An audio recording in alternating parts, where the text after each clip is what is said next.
myself a refurbished iMac. What is this? This is basically, I bought a new one, and then I just figured, you know what? I can just get a refurbished one this year, because they refreshed the iMacs in 2019, March 2019. So I just figured I would just get a refurbished one and save myself about a little over $500 instead of getting the one that's most recent, and it has the exact same specs as the one that you can buy in the stores today. So I just figured I would just go that route. So this actual one is an iMac 27-inch, 3.7 gigahertz, 8 gig of RAM, 512 gigabyte SSD, so solid state drive, and it doesn't show the graphics card, but I believe it's the Radeon 580X, 8 gigabytes of RAM.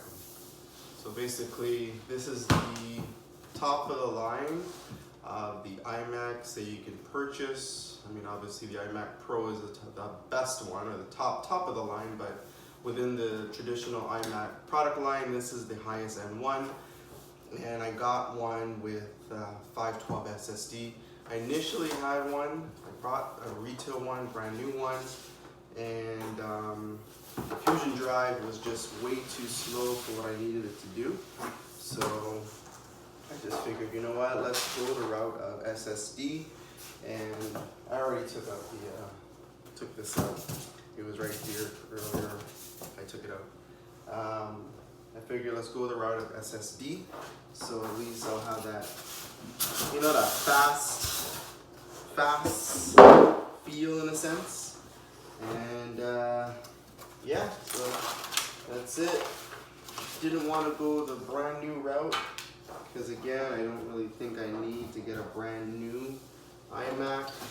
You know, at least this one is pretty much brand new. It's just refurbished. I'm sure someone maybe bought it and then figured, you know, too expensive or something like that. And yeah, this is it. Kind of interesting. When you buy refurbished, I guess they don't give you the nice traditional box with the picture of the computer on it. This is just a blank box, and that's that. And obviously, you got your keyboard, mouse, like that. Check. Got the mouse, and of course got the cables and everything. And so what I'm going to do now is I'm gonna unwrap this. Let's take a look to make sure it looks good. No scratches or anything on it, hopefully not.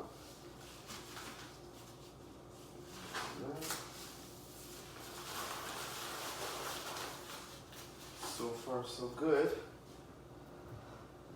Let me put it on a more stable surface so I don't drop this thing.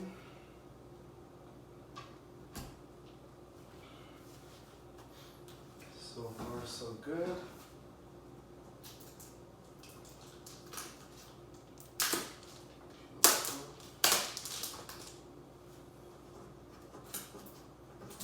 And so what I'm going to do with this iMac, you notice I was saying it has 8 gigabytes of RAM.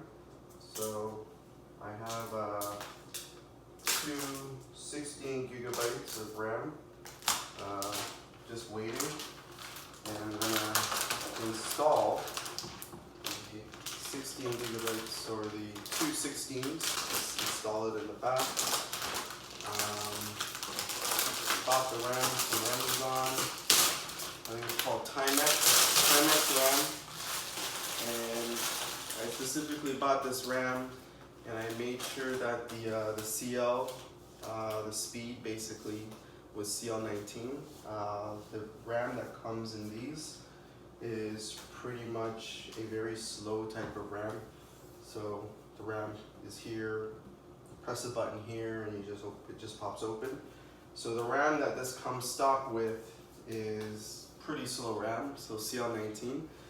So I wanted to match up the timing so there's no issues if I continue to keep this RAM in this computer and then add the 216s or the 32 gigs of RAM to this computer. And I wanted to make sure I still had the maximal speed, which I believe is 2666 megahertz. So if the CL speeds are off, it's possible that the RAM speed would slow down or maybe not work at all. So I bought these, again, Timex, something like that, and 216s with a CL speed of 19 or CL19, SODIM or sodium RAM, of course. Not too bad for a refurbished thing, and again, saved myself a good over $500. Alright, so the next video, we're going to be installing some RAM.